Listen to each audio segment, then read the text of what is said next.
Hello and welcome to Global Outlook. I'm Mary Sitt. We're coming to you from our podcast studio. You can still watch us on HCC TV, but now you can also go to our website, hccs.edu/podcasts, and download it to go or watch it immediately. You can also find a link to our YouTube channel there. You know, HCC has one of the biggest international student programs in the nation. It's very rich, and we have students from all over the world. We're going to show you a clip now of our recent student orientation, followed by one of the students you get to meet. Her name is Gabby.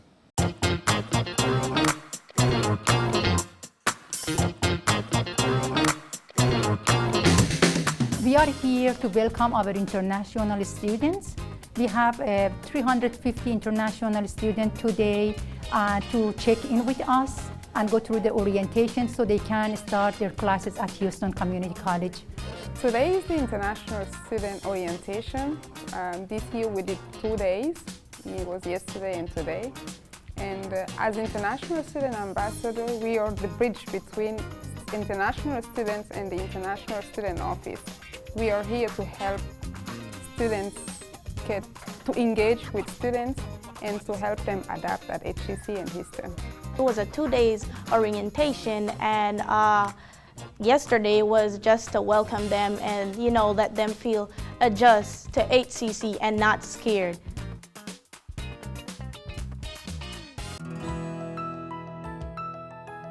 I'm an international student at HCC from Venezuela. I decided to come to HCC because when I was looking for options where to study English, I was already here in Houston, and this one of the cheaper options that I have. The price is affordable for me, and also because my cousin and my aunt, when they came here in the United States years ago, they started studying English at HCC. In the beginning, when I arrived in Houston, I started taking ESL classes. I took 3 semesters of ESL classes, and then I started taking child development classes, and already in the 3rd semester of child development. As an international student, I cannot work outside of the campus, but HCC gives me the opportunity to work here. Working at the International Student Office gives me the opportunity to explain and help another students about what they need to do to be able to start taking classes at Houston Community College.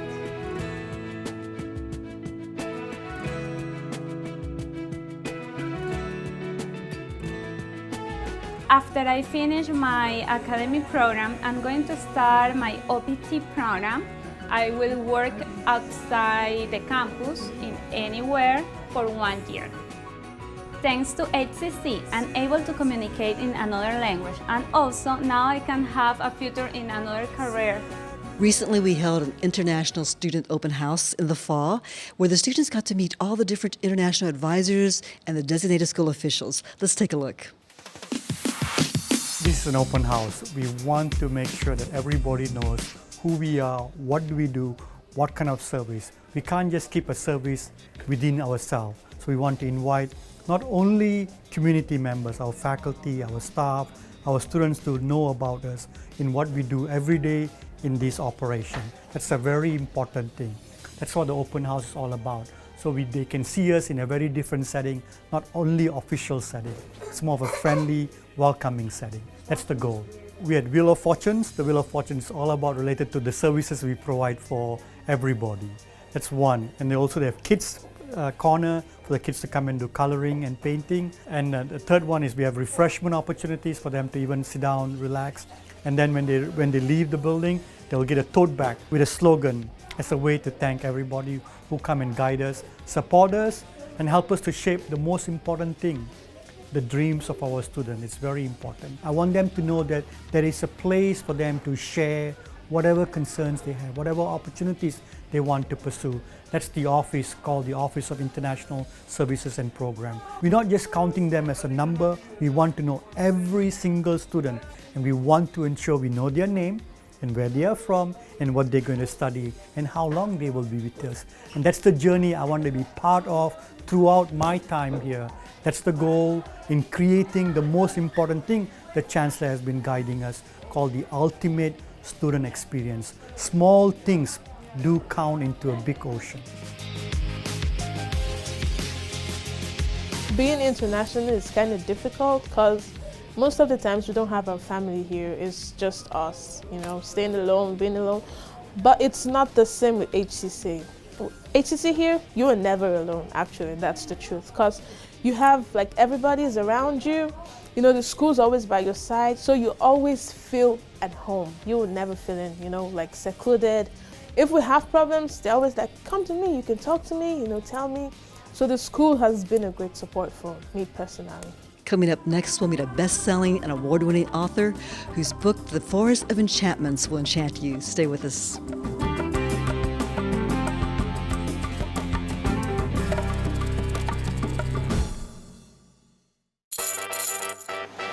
This is Ronak. She's a mom with a physics degree, so she understands the power of momentum. And she knows that by learning English at Houston Community College, she'll be unstoppable. HCC, for everyone, anytime.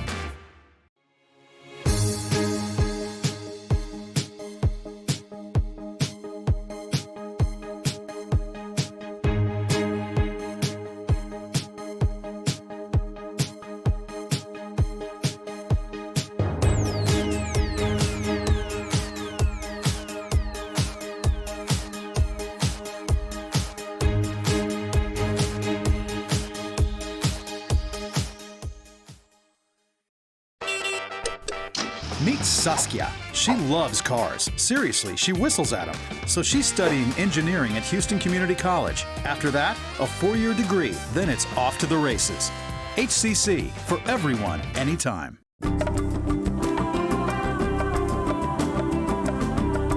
Our next guest is an award-winning and best-selling author, poet, activist, and teacher of writing. Chitra Divakaruni has written 18 books. Many of them have been published in 29 languages, and several of them have turned into movies and films. Her latest book is called The Forest of Enchantments. It's a book of love, hope, and tragedy. Thank you so much for being with us, Chitra. My pleasure, Mary. Okay, this is based on an ancient legend, is that right? Yes, it's one of the most famous epics of India, the Ramayana. Okay. And the Ramayana is an amazing story of love, adventure, rescue, all kinds of exciting things. But like most epics, it's very male-centered.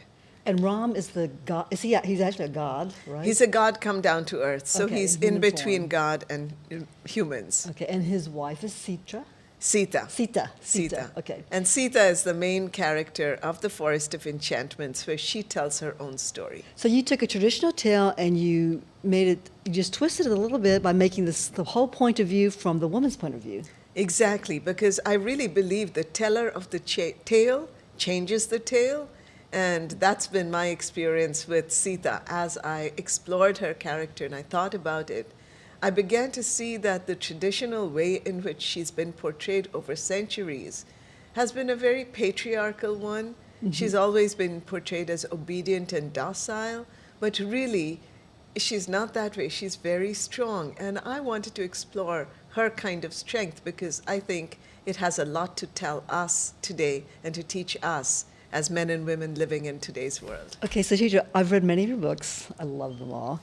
I started reading this, and this is a tale. If you talk to anyone from India, they're going to go, oh yeah, and they know this immediately. I couldn't even pronounce the names of the characters, right? But I loved your book. I was drawn into it. I think it's because it's a universal tale. So even someone like me who has no knowledge of the legends, the myths, or even the religion, any of that, I can get into this book, and it's just a page turner. I am so happy to hear you say that, Mary, because that is absolutely my hope, that yes, the people of the Indian and Indian American communities will relate to the story because they know it, mm-hmm. but everyone can relate to this story because this is a quintessential human story. Because it deals with all the same themes that we all deal with, right? That's right. Love, betrayal, honor, duty. Yes, honor and duty, and how duty and love can sometimes be at crossroads with each other, and what do you do when that happens? And making the wrong choices. Making the wrong and choices. And living with that. Living with the consequences. So let's talk briefly about the plot. Just give me a little summary so the audience will know what it's about. Yes. So in the Ramayana, in the beginning of the story, Ram and Sita are married to each other. It's a wonderful match. They love each other. They're like the perfect couple. Ram brings Sita home to Ayodhya, which is where his kingdom is. And his father loves him and is all set to make him the next king. And you know, when you describe the love scenes between them, Yes. you're very graceful and artful about it. So it's never icky. It's just beautiful writing. You know, and, but Thank you can you. imagine in your head, they are really in love. They're really in love. Yeah. I wanted to bring that out because, first of all, it's true to the original story. But also, I wanted to show that love is such an important emotion for all of us. It's such a gift for all of us humans that we should be, you know, it's something for us to cultivate. And also, this book becomes a meditation on love because Sita is amazed by the power of love and she says, I really have to think about it. How does love work? And so at various stages of her life, she's going to learn new things about love. But in any case, right now it's the honeymoon, everything is going beautifully, and then one of the stepmothers, through a number of convoluted schemes, makes sure that Ram gets banished to the forest for 14 years. That's part of the legend. That's actually That's happened the in the legend. legend. Okay. All of this is It's in a the legend. Right, but Oh. you kept the basic elements there. I've kept the basic elements Okay. of the legend, but I'm retelling them from Right, Sita's right. point of view. At which point Ram says to Sita, you know, it's dangerous in the forest, stay here in the palace, you know, be a good wife and Right. take care of And the wait. in-laws Yeah, and right. wait for me. And Sita says, no. And this is one of my interpretations, because in the original tale, Sita just goes with Ram. But here I give her many a more voice. words, I give her a Yes. voice. And she says, no, I love you. My place is at your side. Besides, you're going to have wonderful adventures in the forest, and I want to have those adventures too. So, you know, I feel that's really important. Women want the adventures. Women want to be side by side with men. Partners, not just Partners. the little lady at home and waiting for him to Exactly. come. Not someone behind you, not necessarily someone ahead of you, but partners together. And so they go to the forest, everything goes well for 13 years, and then in the last year, for many complicated reasons, Sita gets abducted by the demon king Ravan.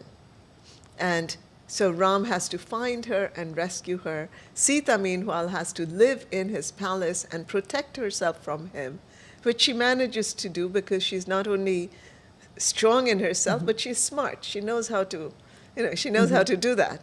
And then she is rescued. Then she faces a problem, which is Ram says, I've rescued you. I've done my duty by you. So now the concept of duty is coming up.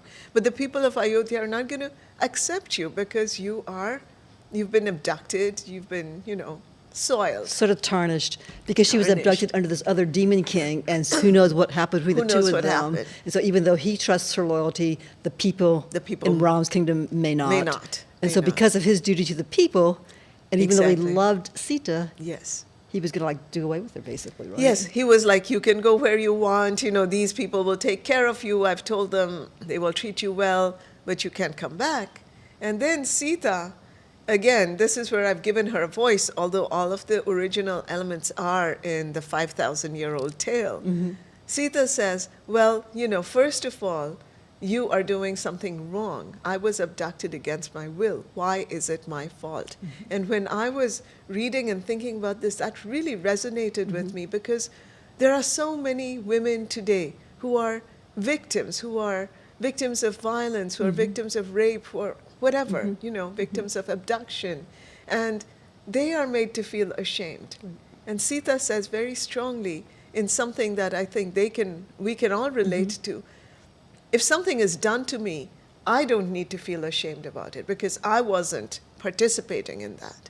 And you can't make me feel ashamed about it. How much did the modern day #MeToo movement influence your Yes. writing of this book? Yes. Well, you know, when I was writing this book, I was just like resonating because I was like, this is probably the oldest Me Too moment. Right, Right? right. Where the victim is shamed, the victim feels she has to stay silent, but Sita comes out and says, I'm not going to. Would you read a portion for us? I will definitely read a portion. Okay. Yes. So but set I'll it read up. let me tell you Okay, a little more of yes. the story Okay. because I'll read from a little Sure. later. So, but then things get worked out. She calls for a fire, and the fire god comes and says, she is pure, take her home. Now Ram is very happy because he loved her all through. It's Right. So just she a- sort of walks through this fire and survives, and Yes. he realizes she's telling the truth. Yes. So he takes her home. There's a beautiful coronation. You think it's the happy end, but then people It's start not. talking. People start talking. Things get, Oh, but- listen, I was Yes. reading your book, and at the end of it, you're talking about, oh, whew, they passed this crisis. It's going to all work out. Everyone's going to be happy. And then she has this vision or dream, and something else horrible happens, and it keeps going. It's amazing how this ancient tale gives us all of the writing advice that I give to my students at the University of Houston's creative writing program. I'm like, okay, one crisis can be solved, but there's got to be another one. And, the stakes have to go higher. And that's exactly what happens, because at the happiest moment of Sita's life, now she's pregnant with 2 babies, Ram decides, without telling her, that he's going to banish her because there's just too much unrest in the kingdom. And I'll read to you from that part. Okay, let's So- take a little break right now, and then Yes. we come back. We'll have more with Chitra Divakaruni with her book, The Forest of Enchantments. Stay with us.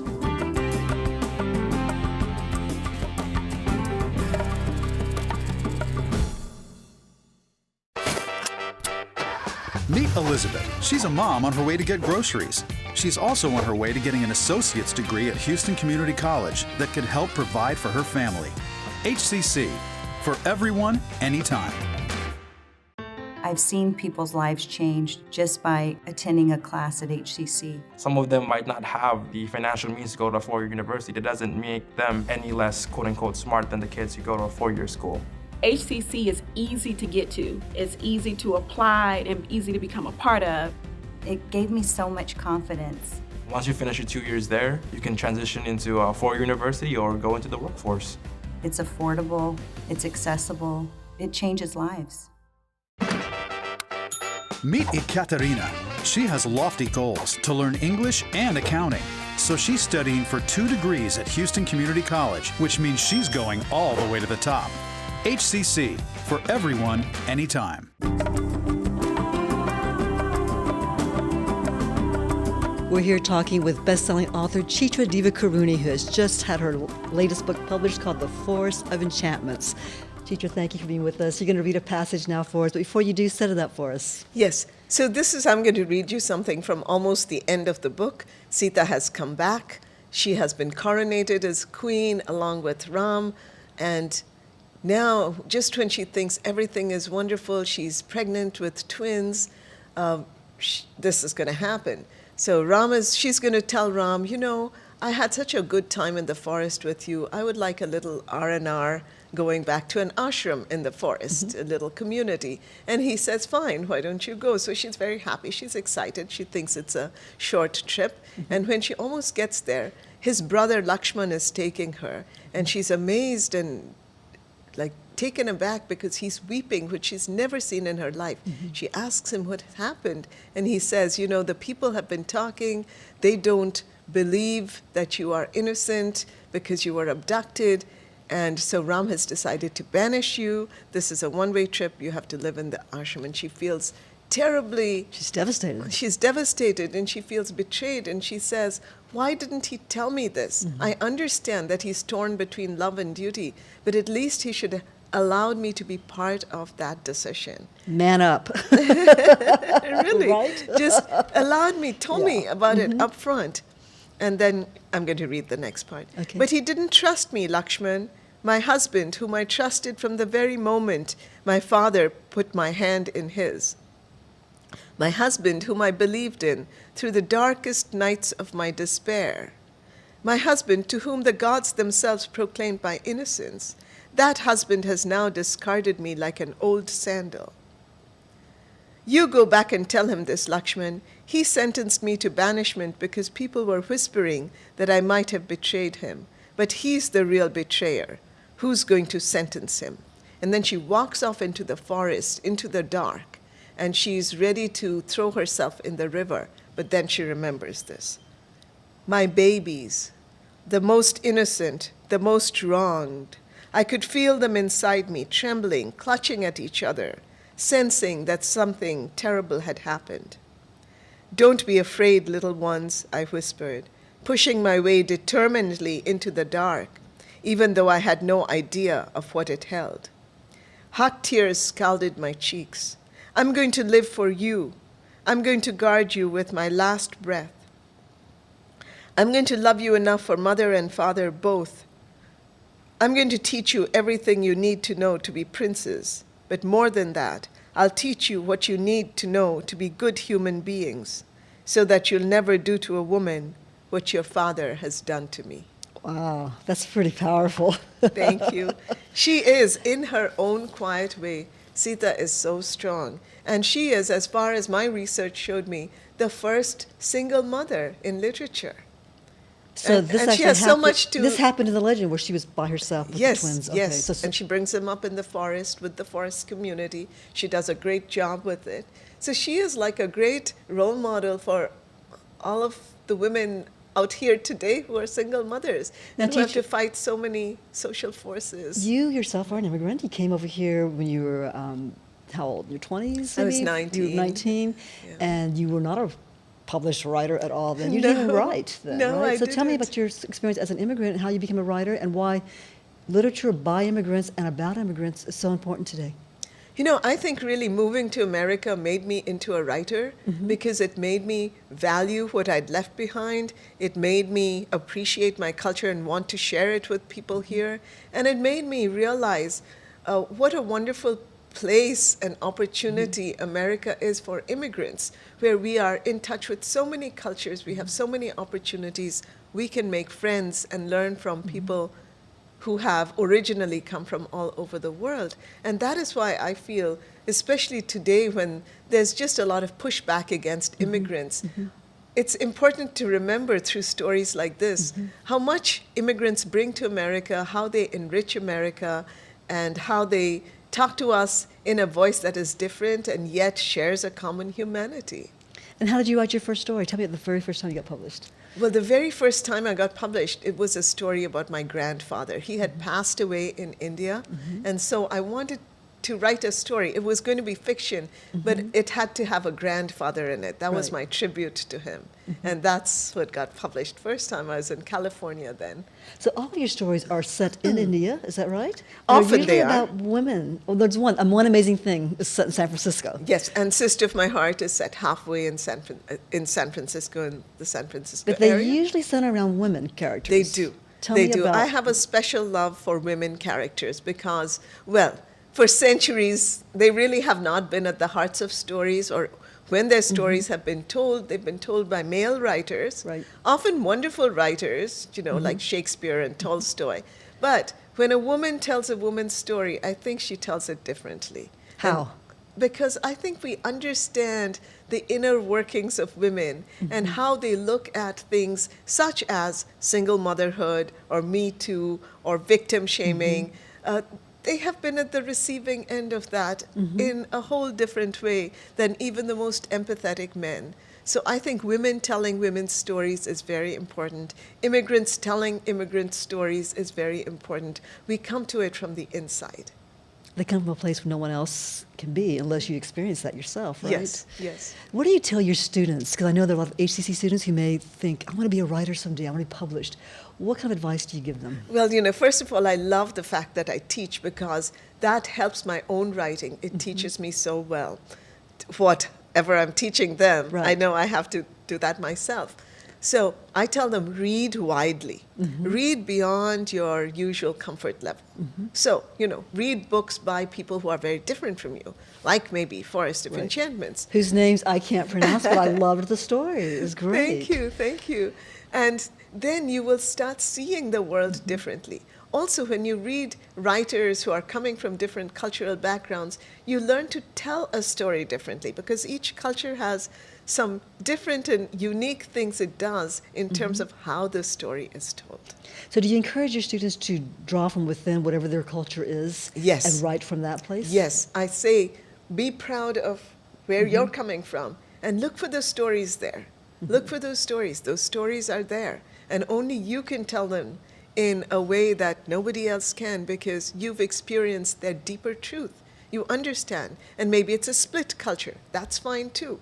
You can experience and bring out that split. You can go back to stories from your culture, old stories, and try to reinterpret them in the light of what's happening today. Do you think anyone can be a good writer, or is it, they can learn the techniques to be a writer, or is that something that's just an art form it's innate? You're born, creative as a writer, and then you learn a few techniques. Well, I'll tell you what it was for me. All the time that I was growing up in India, 19 years, and then again another 2 or 3 years after I came here, I never wrote anything. I was always a big reader, which I thought was helpful.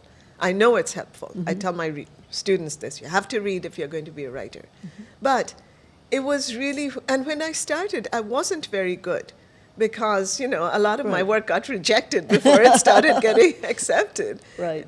I didn't know how to do it, but I was very determined. I think determination is really important. The belief that you have a story to tell is really important, and then you have to work really hard at it.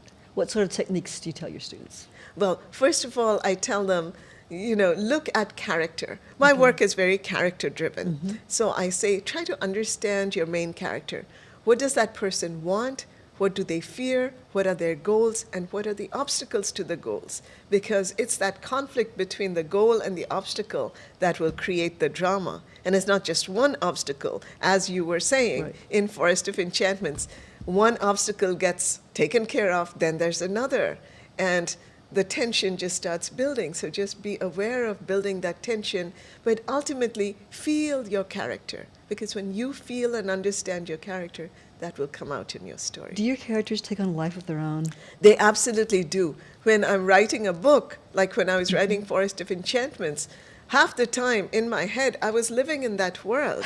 And I was really experiencing the main character, Sita, inside me. I was feeling what she was feeling. You sort of channeled her. Yes, yes. I can't write unless I really feel it at that very deep level. And I would be writing, and it would be a tragic moment, and I'd be crying. Because you felt like you were her at that moment. Is that right? Yeah. That's great. Have you gotten any much reaction yet from this book? I know it just came out. This book just came out here, but it came out in India a few months back. Because this is such an important Indian story. My publisher wanted the world launch to be in India, and it became a huge national bestseller. I'm so thankful. Oh, that's great. Because I wanted people to relate to this story, and it's just gotten rave reviews. So I hope that here too, readers will take it to their heart. I think they will. I loved your book. Thank you so much for being with us, Chitra. Thank you, Mary. That's all for this edition of Global Outlook. We'll see you again every Friday and Sunday at 7:30 a.m. and p.m., plus Saturday at 10 a.m. You can also go to our website, hccs.edu/podcasts. Find it there, download it immediately, or play it on the go. And there's a full video version on our YouTube channel. I'm Mary Sitt. Thanks for joining us.